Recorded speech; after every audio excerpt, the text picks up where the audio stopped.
Morning, everyone. So this is the second of our webinars that we're doing, the Lunch and Learns. The session that we're doing now, we're joined by Erin from Safer Business Networks, who's going to talk us through a number of different objectives, learnings, and things that we're able to take away and support in terms of keeping people safe. I will admit people in as they're coming in, Erin, but I think we'll start and make sure that we keep on track. So I will hand over to you. Thanks, Erin. Brilliant. No, thank you very much. Thanks for having me. Yeah, nice to meet you all.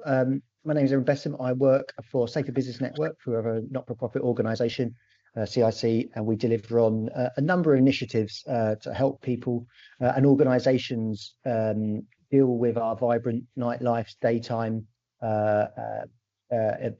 environments. So what we're going to do is I'm just going to take you through, what we do. And, a lot of our work, what we do is about empowering people and organisations to create safer towns, cities. And we do this through a number of methods of training, but also local initiatives and schemes. So today I'm going to take you through Women's Night Safety Charter, WAVE training and Ask for Angela, slight bit on conflict resolution, safe havens, and our Safer City project. So what we know, we've got lots that are changing up for our organisations, for our businesses. We've got, Protect Duty, Martin's Law. We've got protection from sex-based harassment coming up, spiking new legislation.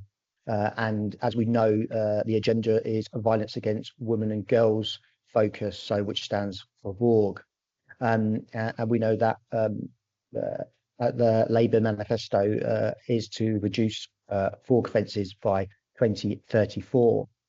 So what's really important to understand is that it's 100% of people would rather go to businesses that have vulnerability training. We know that 100% of people would rather go to businesses that implement Ask for Angela or similar schemes, or have some signposting for support for their staff. Staff want to be trained in vulnerability and have the confidence in dealing with vulnerability as well.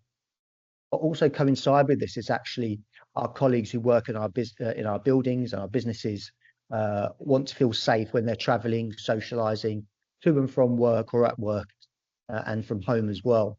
So it's really important to understand what kind of apps are out there as well. And also businesses really want to understand what VORG means. So violence against women and girls means. So these are just a number of initiatives that organisations can take on. And is it just for bars and clubs? Absolutely not. We've seen Ask for Angela now go into gyms. Many of our safe havens are office buildings now where they have that 24-hour security. And we know that some of our main buildings are really diverse in how they have approached. They have events taking place. They have office workers coming in and out of the building at all types of hours. And also that, it could be staff members that might access the safe havens as well. So one project which we've started in the city working inside is our Safer City project. And if you haven't heard about that, that's all about tackling violence against women and girls and vulnerability. And some of the pillars of this is about, and the initiatives is creating awareness, providing education, looking at the nighttime economy, physical security, and safer spaces. And within this programme, our Safer City, which is currently within the square mile of the city, but also rolling out to other areas, is the WAVE Ask for Angela Safe Havens. And if you don't know, there's actually taxi marshalling also outside Liverpool Street Station, which is connected to this project. So far that, that's assisted over 24,000 journeys now. 50.59 were women, and 3,923 were women who were alone using that service. And some of the feedback for that service has been absolutely fantastic.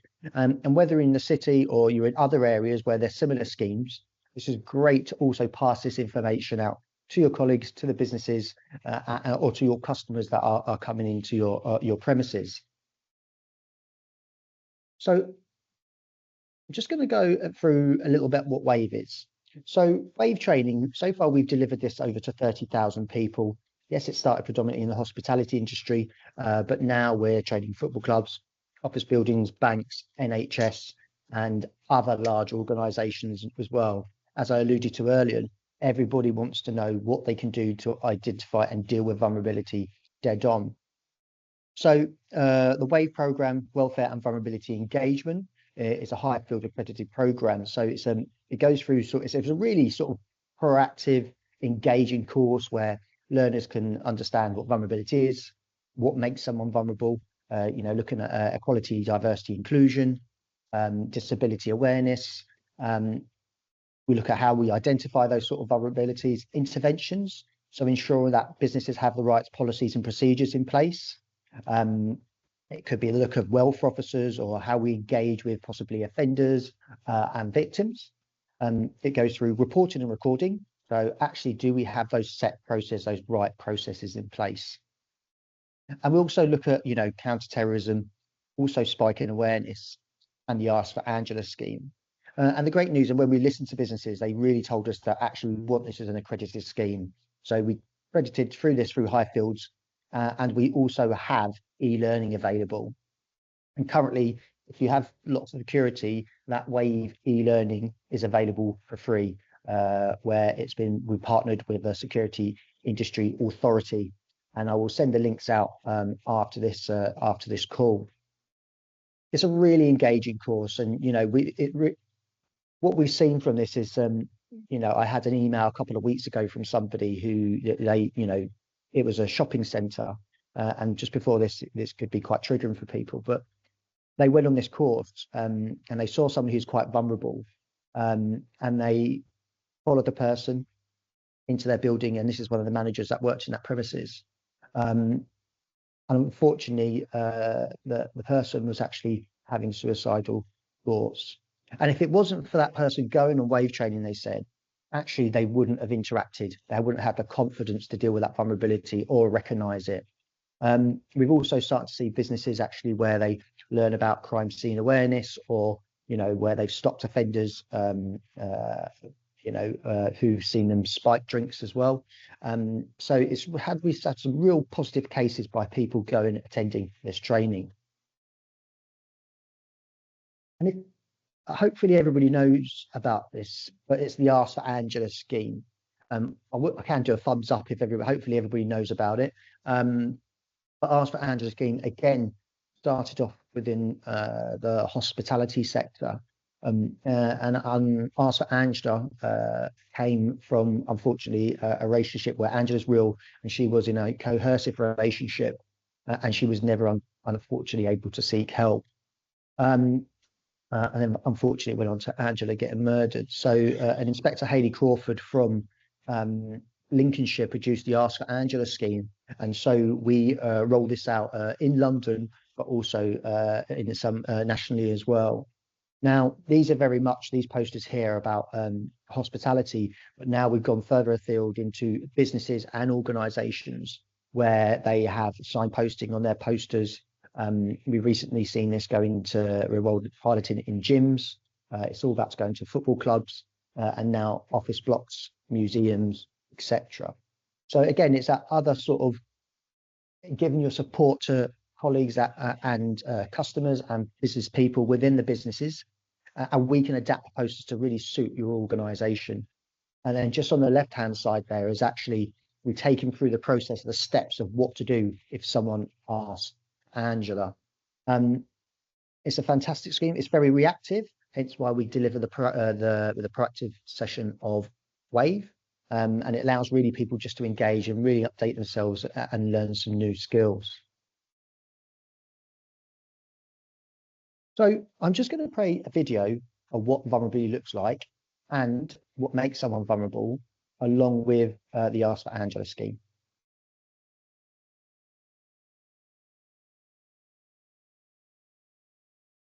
It says.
So that is our first initiative there, and that's where you could start by upskilling or feeding out information to people working your premises around what Ask for Angela scheme is. As I said, it's not just for the hospitality industry; it's got a wider initiative to it. So the next initiative, as I said, there is the Safe Haven scheme. We have over 130 safe havens currently in London, and that's growing on a weekly basis. But what we say a safe haven is a place of temporary refuge for a person to facilitate their onward journey. So what does that mean? So what we don't want people to do is actually physically get involved. Now, so it's a practical way for businesses actually just to highlight probably the work they're already doing. So with a safe haven, what we say is it's about providing that friendly face or reassurance. So that could be someone who's lost alone on a street. It could be a worker who might need some support when or needs to have guidance around personal things that are going on, or they might access that safe haven after on a night out or they've been out traveling, etc. It's allowing individuals to be able to charge their phones because we know it's like we use our mobile phones for literally everything these days. And that panic of when we get to the very bottom, that low charge, people need that reassurance that actually, they could get home safely with a mobile phone charged. It could be calling a taxi, contacting family or friends, and signposting to transport or support. But also, if there is anything more serious, it's about calling a taxi as well. Now, we do ask for basic requirements, and as you can see, they are very basic. So it's about having the charging point for mobile phones, access to water, access to toilet. However, we know that can't always be the case. Wi-Fi, Safe Haven, we put a logo and we give out free training for this within the premises. Trained staff, Really, really important. Similar to the Wave, we connect it in, but actually taking staff members who are on that front-facing line, what to do if someone acts as that safe haven. Relevant public liability insurance and CCTV, really, really important to have. And again, as I saw Adrian said, we'll take some questions at the end. Now, as you can see, we've started to map safe havens. So working with Safe Haven app, which is downloadable on Apple and Android, we are mapping safe haven locations across London. Now, these are various spots, so they will only show when that safe haven is open. So, and they will close down when that safe haven's closed. So you don't have to be 24 hours, but that safe haven can just operate during those operational hours. So we go through a few steps of what to do, because we appreciate not everybody wants to be on the Safe Haven app. So it's really important to get the landlord's permission. You know, not everybody, and if you don't get that permission, you can't become a safe haven. Training's provided, partners train. We also do trainer for security companies, where you can go actively train the premises and other businesses you rely on and work with. If you want to be on the app, that's absolutely great, but also we give the option of not being on the app. We complete a registration form and a sort of a safety assessment form. That's just so we know some basic requirements of what that business operates and offers. And then all our information is actually sent over to the Metromont Police, where they've become on special schemes, as well as the City Police as well.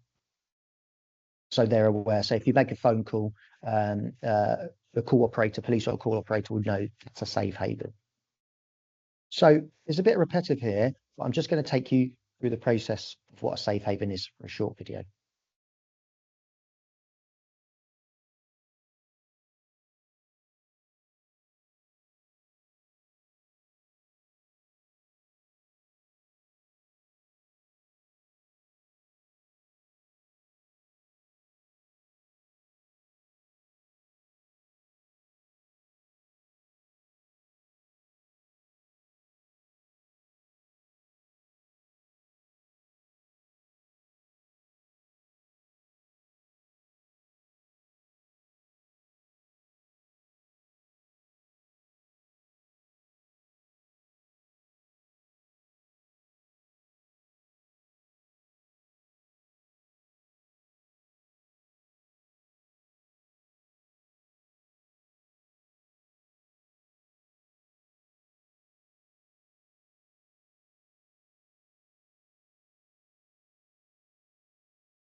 And I think you can see there, obviously, the familiarities around those videos because we really want them to really partner each other and really engage with each other as well. So there is some similarities and repetitiveness around there.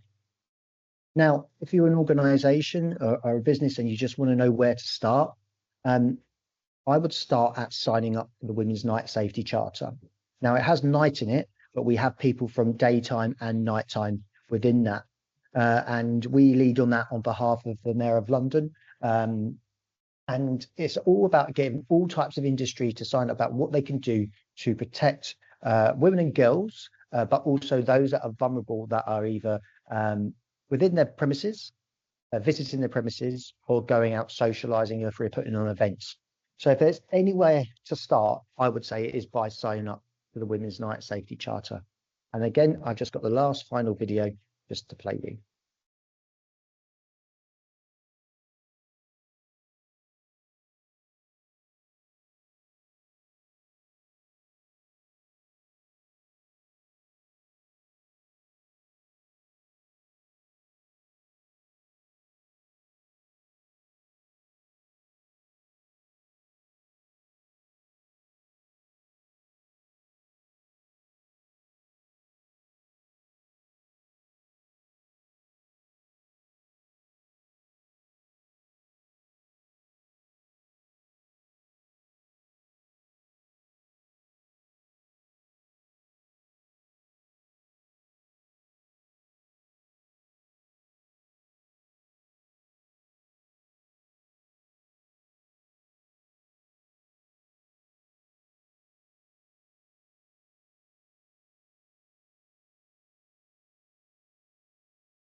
And again, those pledges, you don't have to meet all those pledges, but actually just work towards them. And it really does is a great way to start to real tackle violence against women and girls, or to sort of create a different type of culture within your organization. So that is where we've got to. So as an organization, we work with, we're a Highfields accredited learning center. So we offer lots of different training that's all focused around vulnerability. So lone working, introductory bribery, conflict management, as I said, is a real key target to really support some of these initiatives, especially around WAVE and Safe Haven. So it's empowering maybe reception staff, front office staff, what to really do and identify those behavioral techniques as well. Now, we work with so many different partners. So IDA, the Employers Initiative, again, a great initiative to bring into your organization. White Ribbon, again, that's all about allyship and men becoming part of that conversation to target violence against women and girls. Susie Lamplugh Trust, B-Lads, UK Hospitality, and many others. So hopefully this is kind of giving an all-round solution based of what you can take back to your organisation and just have a discussion on. But any questions? Thanks for that, Erin. Really good. Thanks. A few questions that we've got. First one is, what training is available, or is there any training available for men in raising awareness about how women feel and making them feel safer? So I guess in essence, it goes down to the sort of, like, as an example, I suppose, dark nights, walking down an alley and there's a lady in front of you. What can you do to make them actually, not feel on edge, I suppose? Yeah, absolutely. So there's several. So we've got B-Lads. There's Susie Lamplugh, who does stuff around bystander training and how, how effectively where we should stand and how when we should be interacting. And also White Ribbon also do that as well. And I will send out all those links where, we can cross-pollinate all those sort of training examples. And we do cover some of that stuff within Wave. So it just gets people people thinking about holistically about what they should do to approach. Thanks, Aaron. What is the strategy for rolling things like this out across other cities? So, and this is the whole, so that we know that we're aware that actually there's some, we work with places like Hull, Wiltshire, and we kind of rolled this out in those sort of areas. The whole idea of our Safer City project will be that it does get rolled out to other cities. We're starting to see an impact around conversations with Manchester, Newcastle, etc. So that is the plan. But there will be some sort of similar schemes taking place, but the idea is to take our Safer City to all those other locations. Okay, great. From a liability and risk perspective, how can we encourage landlords that safe havens are audited and we can mitigate risk and not actually leave themselves wide open? So this is kind of two essence we do. That's why we always do make sure everybody does go through that training. We will always review that safe haven on a quarterly basis by having a conversation with them, but also visiting them as well. That's why we have the reporting and recording and the signposting. And we will take businesses actually what they should be doing to review their due diligence of either those that they're training, but also putting in some practical tests or, to make sure that the process is being followed. Okay, great. And the last one, how can we push this out to businesses without necessarily scaremongering and making people think that actually there's a, I suppose putting them more at risk or supporting them? So I would say always start with the Women's Night Safety Charter, because actually that's about actually just encouraging, cultural changes. And as we know, there's changes coming up with sexual harassment in the workplace this month, I think it's 24th or 26th, where the business will have to train and have processes and policies in place. So the charter is a good way, and it softens actually what can we do to make our staff feel safe. Now that could be through, so with the Women's Night Safety Charter, they can help with putting in surveys, maybe for women and girls that work within the premises, but also those that are vulnerable as well. And it kind of just, and then you kind of just get guided about actually how should we move forward. And it's been quite evident that actually somebody who signed up to a charter has maybe started with a survey to see what the people in their organisation wants or what the business wants. And it's kind of then just guided them through the process of, right, actually, maybe we've identified a training need. We've identified that we might need to do something with the lighting in the car park or the surrounding area or connecting with the local authority or the police. So I would say start with that. There's some great guidance. Also, we've just had a summit. There's another summit for the Women's Night Safety Charter in February. Go along. When you sign up, you'll get invited to all these. Also, again, they have lunch and learns. But Sarah Walker, whose email I put on, you can see there, would really guide that organisation of what they can be, what they could be doing. Great. Okay, thanks. And the last one that's just been sent is there any cost to any of the training and the videos and things that you've sent? So the videos are all free. So the videos are absolutely free to download, and you can get them from our training website, which I'll send out all the details, give you the details to send out at the end. With the Our Safer City project, we are delivering out training within the city for free. We do charge for wave training. As I said, we're a not-for-profit organisation, but again, that's why we're accredited. Again, with our e-learning, there's a charge. Safe Havens at the moment is free training. But if an organisation wanted to take on trainer, there would be a charge. Right. Okay. And I think that is it, Erin. Okay. So thank you very much, everybody. Thanks for joining. We kept it to, we're just a minute over, I guess. Sorry. We've got three more sessions on this topic, which we'll be sending out the invites and the details of in the coming weeks. I hope you all enjoyed it, and thank you very much for joining.